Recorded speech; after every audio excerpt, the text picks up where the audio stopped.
नमस्कार, news flash के खास कार्यक्रम न्यूज रूम में आपका स्वागत है। न्यूज रूम में हम बात करते हैं राजनीति के बनते बिगड़ते समीकरण हो या फिर खेल के मैदान से खबरें हो या चर्चित मुद्दे हों या फिर हो सामाजिक सरोकार। और सामाजिक सरोकार की कड़ी में हम बात कर रहे हैं उस मुद्दे की जो आपको भी सोचने पर मजबूर कर देगा कि क्या वाकई में अतीत में कुछ जातियों के साथ इस तरह का व्यवहार हुआ कि वो विकास की दौड़ तो छोड़िए, मूलभूत सुविधाओं की बात छोड़िए, वो आम व्यवहार से भी इतने पिछड़ गए, उस जुल्म की इंतहा हो गई। और जब उस पर रोशनी पड़ी तो अब कायाकल्प की एक नई कहानी शुरू हुई इन जातियों के साथ। जी हाँ, हम बिल्कुल बात कर रहे हैं घुमंतू जातियों की। और घुमंतू जातियों पर किस तरह से अतीत में व्यवहार हुआ और उसके बाद उस पर क्या काम हो रहा है, सबके लिए हमारे साथ एक खास मेहमान आज न्यूज रूम में मौजूद हैं, विक्रम सिंह तारेतरा। नमस्कार। आपका बहुत बहुत स्वागत है विक्रम जी। विक्रम जी, इस पूरे मामले में किस तरह से सोचते हैं, क्या कुछ काम चल रहा है और कैसे ये इस पूरे क्षेत्र में सक्रिय हुए, इन्हीं से जानते हैं कि विक्रम जी कैसे आप इस अभियान से जुड़े और घुमंतू जातियों के इस मामले को कैसे आपने शुरुआत की, थोड़ा सा बताइए। ये राष्ट्रीय स्वयंसेवक संघ का जी घुमंतू कार्य एक प्रकल्प है। जी मैं पुराने समय से स्वयंसेवक हूँ। जी 2019 से बाड़मेर में घुमंतू जातियों के लिए एक छात्रावास प्रारंभ किया गया, जी जिसका नाम है महादेव गुरुकुल। जी 2019 में हमने बाड़मेर जिले में, बाड़मेर विभाग में बाड़मेर, जैसलमेर और बालोतरा 3 जिले आते हैं। जी उन घुमंतू बस्तियों में जाकर के हमने आग्रहपूर्वक उनके परिवारजनों को कहा कि भीख मांगना, घूमना, चोरी करना, इससे आज की दुनिया में जीवन यापन नहीं किया जा सकता, तो इन बच्चों को पढ़ाना बहुत ज़रूरी है। जी उसके तहत हम सब जगह घूमे, बस्तियों में जाकर के हम ऐसे घुमंतू बच्चों को ला करके हमने महादेव गुरुकुल में 2019 में एक छात्रावास प्रारंभ किया। तो केवल आप विक्रम जी यही काम कर रहे हैं या और भी कोई प्रकल्पों से जुड़े हुए हैं? क्या है आपका, हम चाहते हैं दर्शकों के साथ कि आपको जाने कि आप और क्या क्या प्रकल्प आपके हाथ में है या किन चीज़ों पर आप काम कर रहे हैं? मैं राजस्थान के सीमावर्ती जिले बाड़मेर से आता हूँ। जी बाड़मेर जिले में तारातरा मठ मेरा गांव है जी। और उस गांव से निकल करके मैंने खेती में कुछ नवाचार करने के प्रारंभ किया। बहुत बढ़िया। बाड़मेर में तारातरा गांव में जी मैंने फ्रेंच फ्राइज बनाने वाले आलू उगाए, जो राजस्थान में किसी विदेशी कंपनी के साथ कॉन्ट्रैक्ट करके और आलू उगाने वाला मैं ऐसा पहला व्यक्ति हूँ। बहुत बढ़िया। उसके साथ मैंने बहुत बड़ी मात्रा में तरबूज की खेती की। अच्छा मैं लॉ ग्रेजुएट हूँ। जी मैंने बहुत समय तक पत्रकारिता की जी।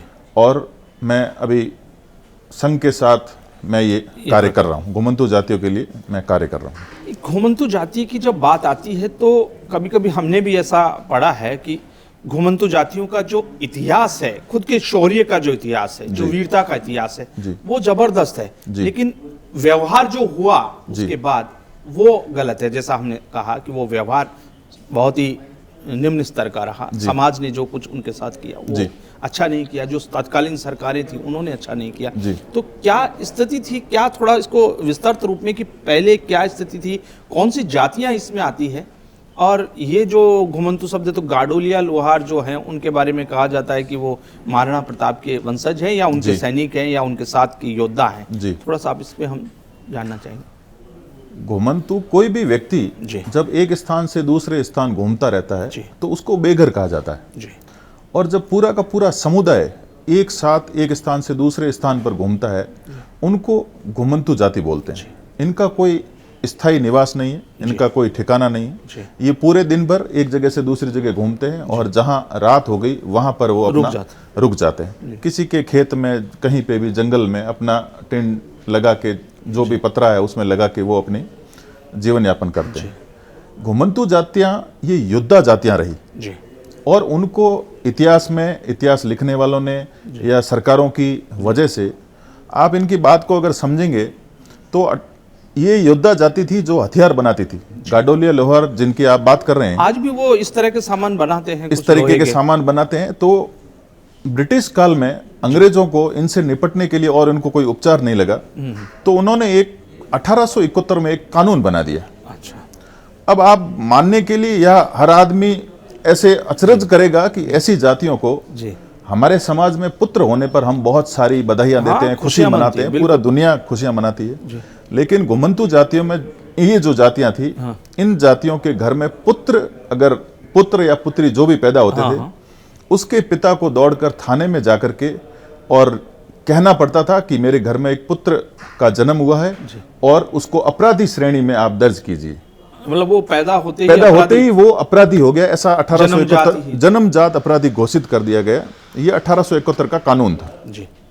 आप विचार कीजिए कि उनके माता पिता को 12 साल से बड़ा जो भी व्यक्ति है उसको थाने में सुबह और शाम उसको जाकर के हाजिरी देनी होती थी। अच्छा। कि भाई मैं अपराधी हूं और मैं आपके थाने में, उसकी हिस्ट्री शीट एक तरीके से तैयार होगी। बच्चा जो पैदा हुआ नया बच्चा, उसके यहाँ माथे पे लिखवाया जाता था मैं अपराधी हूं, मैं चोर हूं। ये 1871 के कानून में ये सब चीजें थी। तो आप विचार कीजिए कि जन्मजात कोई अपराधी कैसे हो सकता है। हाँ, वो तो ये सब 1871 में एक कानून बना जी। और आज देश आजाद होने के बाद 1952 में इस कानून को खत्म किया गया। लेकिन इतने बड़े समय तक जो पीड़ा झेली होगी वो सब समझ सकते हैं हम लोग। उसके बाद में घुमंतू जातियां, घुमंतू, अर्ध घुमंतू और विमुक्त 3 प्रकार की जातियां जी। घुमंतू जातियां तो वो जातियां कहलाती है जो हर रोज हमेशा घूमते ही रहते हैं, एक स्थान से दूसरे स्थान, उनका कोई भी स्थान निर्धारित नहीं है। अर्ध घुमंतू वो जातियां हैं जो 6 महीने एक जगह निवास करती है और 6 महीने अपने पलायन हेतु दूसरी जगह जाती है। जैसे रेबारी सबसे ज्यादा हैं जो अपने पशुओं के साथ घूमते रहते हैं। तीसरी जो जाति है वो विमुक्त जाति, जैसा मैंने आपसे निवेदन किया कि 1871 में जो कानून लगा और 1952 में वो खत्म हुआ, वो जातियां विमुक्त जातियां कहलाई। अभी सरकार में 32 जातियां नोटिफाइड हैं कि ये 32 जातियां नोटिफाइड है। विमुक्त में अर्ध घुमंतू, विमुक्त और तीनों जातियां मिला के जी 32 जातियां नोटिफाइड है जी। और इन 32 जातियों में हर जगह अलग अलग जातियां पाई जाती है। जैसे मुख्यतः गाडोलिया लोहार, कालबेलिया जोगी, नट, भाट, सांसी, ऐसी करके 32 जातियां हैं जो विभिन्न क्षेत्रों में विभिन्न प्रकार की अलग अलग जातियां इस नाम से जानी जाती है। ये जातियों का पिछला इतिहास रहा, उनके साथ जो व्यवहार रहा निंदनीय रहा। अब उसके बाद आपका जो प्रकल्प है, उसके बाद क्या तस्वीर बदली है उस पे हम, क्योंकि वो रोशनी वहाँ गई है और रोशनी जाने के बाद क्या कुछ कायाकल्प की दिशा में हो रहा है? जैसे राजस्थान में घुमंतू जाति उत्थान न्यास नाम से एक ट्रस्ट है। अच्छा। उस ट्रस्ट के तहत राजस्थान में कार्य चल रहा है जी। तो सबसे पहले तो बच्चों को शिक्षा से कैसे जोड़ा जाए, इसमें पूरे राजस्थान में 17 छात्रावास चलते हैं। अच्छा, ये सब संघ के, ये संघ का ही प्रकल्प है, राष्ट्रीय स्वयंसेवक संघ का घुमंतू जाति एक गतिविधि है, उसके तहत ये कार्य चलता है जी। और इस कार्य को करने के लिए संघ के वरिष्ठ प्रचारक माननीय दुर्गादास जी भाई साहब, पहले क्षेत्रीय प्रचारक होते थे, पहले क्षेत्रीय प्रचारक राजस्थान रहे और अभी पूरे देश भर का घुमंतू का कार्य आप देख रहे हैं और उनके निर्देशन में पूरे देश भर में ये कार्य चल रहा है। और शिक्षा के क्षेत्र में छात्रावास चल रहे हैं। घुमंतू कार्य शिक्षा के क्षेत्र में केवल एक छात्रावास हुआ, उसके अलावा इन जातियों को मुख्य धारा में जोड़ने के लिए क्या क्या व्यवस्थाएं हैं या उनकी वजह से आज हम बहुत बढ़िया स्टैंडर्ड से सिस्टम से आराम से रह रहे हैं, लेकिन उन्होंने स्वतंत्रता संग्राम में इतना बड़ा योगदान दिया, बावजूद उसके ये योद्धा जातियां आज भी दर दर भटकने को मजबूर है। तो इन जातियों को कैसे मुख्य धारा में लाया जाए, उसके लिए संघ प्रयास कर रहा है, सरकारें भी प्रयास कर रही है। ये सब मिलकर के हम चाह रहे हैं कि ये सरकार ने अभी कुछ पट्टे भी जारी किए हैं इनको और रहने के लिए, और शायद मुझे लगता है कि मंत्री स्तर पर प्रयास हो रहे हैं। काफी हम देखते हैं समाचार हमारे पास आते हैं। अभी भाजपा सरकार ने पहली बार राजस्थान में 21,000 घुमंतू लोगों को पट्टे वितरण किए। अच्छा। ये आज पहली बार हुआ है कि इतनी बड़ी संख्या में इनको पट्टा वितरण किया गया। तो माननीय मुख्यमंत्री जी भजनलाल जी शर्मा और माननीय पंचायती राज मंत्री जी मदन जी दिलावर, इनका बहुत ज्यादा इन्वॉल्वमेंट होने की वजह से ये हो पाया। और माननीय मुख्यमंत्री जी का भी ये है कि कोई भी घुमंतू जाति का बंदा बिना छत के नहीं रहे, उसके लिए लगातार प्रयास जारी हैं।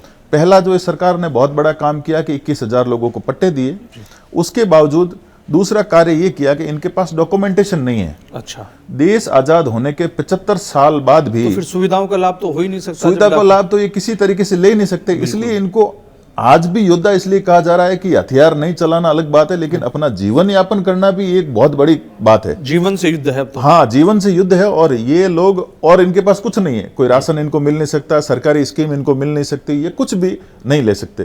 तो उनके लिए प्रयास किया गया। अभी राजस्थान पूरे में पंचायती राज विभाग द्वारा कैंप लगाकर, एसडीएम स्तर के कैंप लगा करके, और एक ही स्थान पे एसडीएम, पटवारी, ग्राम सेवक सारे लोग बैठ करके इनके डॉक्यूमेंटेशन पूरे कंप्लीट किए जाएं, उसको लेकर के कैंप चलाए गए। अच्छा। अभी घुमंतु जातियां बहुत दूर दूर रहती है, पूरा 100% हुआ ऐसी बात नहीं है। हाँ। सरकारें प्रयास कर रही है, कदम आगे बढ़ा है, और आने वाली शायद 2 या 3 फरवरी को सरकार और बड़े स्तर पर पट्टा वितरण कार्यक्रम भी कर रही है। जहां जहां पट्टे दिए गए उनको आवास की योजना के लिए किया जा रहा है, कौशल विकास केंद्र कहीं लगाए जा रहे हैं कि इनका स्वाभिमान को ठेस नहीं पहुंचे, ये लोग अपने रोजगार करें, उससे ये आत्मनिर्भर बने। ऐसे प्रयास लगातार चल रहे हैं। शिक्षा के क्षेत्र में प्रयास करके तस्वीर को बदला जा सकता है जी। उनको जो उनके दस्तावेज पूरे करके सरकारी योजनाओं के लाभ के जरिए उनको मुख्य धारा में लाया जा सकता है। जी। उनको स्वाभिमान के साथ जी रोजगार से जोड़ा जाए, आजीविका सिखा के या उनको प्रशिक्षित करके, ये सारे वो तरीके हैं जिनसे उनको मुख्य धारा में लाया जा सकता है। तो अभी जब आप जहां काम देख रहे हैं वहां कोई तस्वीर बदली हो, आपको लगता है कि उस बदली हुई तस्वीर का कोई आपको महसूस हुआ हो कि देखिए ये एक सुखद तस्वीर सामने आ गई? सुखद तस्वीर का तो आप कह सकते हैं कि बाड़मेर में एक छात्रावास चलता है, महादेव गुरुकुल जी। उसमें सांसी समाज और कालबेलिया समाज के 2 बच्चे हैं जी। सांसी समाज का बच्चा जो 12वीं बोर्ड में 89% अंक प्राप्त करता है, कालबेलिया समाज का बच्चा जो पैदा होते साल भर बाद उसको भीख मांगने के लिए भेजा जाता है, काम करने के लिए, तो कालबेलिया समाज का बच्चा 87% बोर्ड में लाता है। बहुत खूब, बहुत। ये पूरे राजस्थान के लिए बहुत बड़ी तस्वीर है, और ऐसा केवल बाड़मेर में ऐसा नहीं और है, भी जगह सब जगह छात्रावास में, जैसे हमारे जोधपुर प्रांत में 7 छात्रावास चलते हैं, उन सभी में यही स्थिति है। दूसरी आप बात करेंगे तो बाड़मेर में हमारे सेवा केंद्र चलते हैं, जैसे एक सांसियों की बस्ती करके एक सेवा केंद्र है, वहां पर बच्चियों को सिलाई केंद्र सिखाना, या वो बच्चे एक साथ आकर के शाम को शाखा में खेले, ऐसे प्रकल्प। और उससे और ज़्यादा चीज़ें आपको बताएं कि स्वाभिमान की क्या आपको बात बताएं कि ये एक पुस्तक है, और इसमें प्रधानमंत्री जी द्वारा कोविड काल में भीलवाड़ा में हमारे कुछ स्वयंसेवक उनको सहायता देने के लिए गए, गाडोलिया लोहार बस्ती में। तो उन्होंने ये कहा कि हमारे पास जो है हम उस आधे से भी चला लेंगे, और गाडोलिया बस्तियों ने कुछ पैसे इकट्ठे करके 50,000 रुपए नकद उन स्वयंसेवकों को वापस दिए। बहुत बढ़िया। कि आप हम जैसा भी चला लेंगे, आप जिनको कुछ नहीं मिल रहा उनको दीजिए। ये उच्चतम स्तर है। तो ये उच्चतम स्तर है, और इसी के कारण बहुत सावधानी की जरूरत भी है कि वो उनके स्वाभिमान को बिना ठेस लगे वहां तक उन तक तस्वीर को कैसे बदला जाए, ये बड़ा। तो माननीय प्रधानमंत्री जी ने अपने पेज पे उसको ट्वीट किया है। बाकी ये एक हमारी पुस्तक है, घुमंतु कार्य एक पुस्तक है, ये लिखी गई है, ये हमारे माननीय अखिल भारतीय अधिकारी दुर्गादास जी भाई द्वारा लिखी गई है।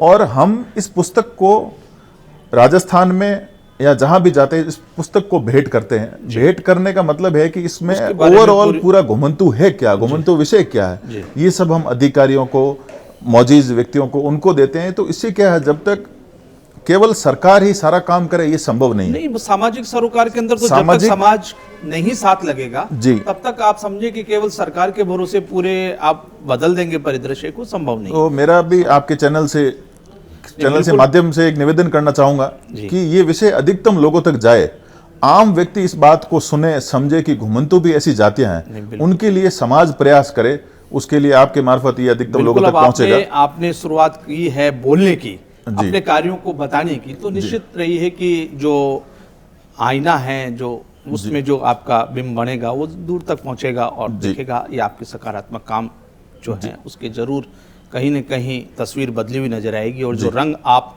उनकी जिंदगी में भरने का प्रयास कर रहे हैं उनकी जिंदगी खुशहाल होगी। इसी कामना के साथ हम आज इतना ही, फिर हाजिर होंगे अगले एपिसोड में।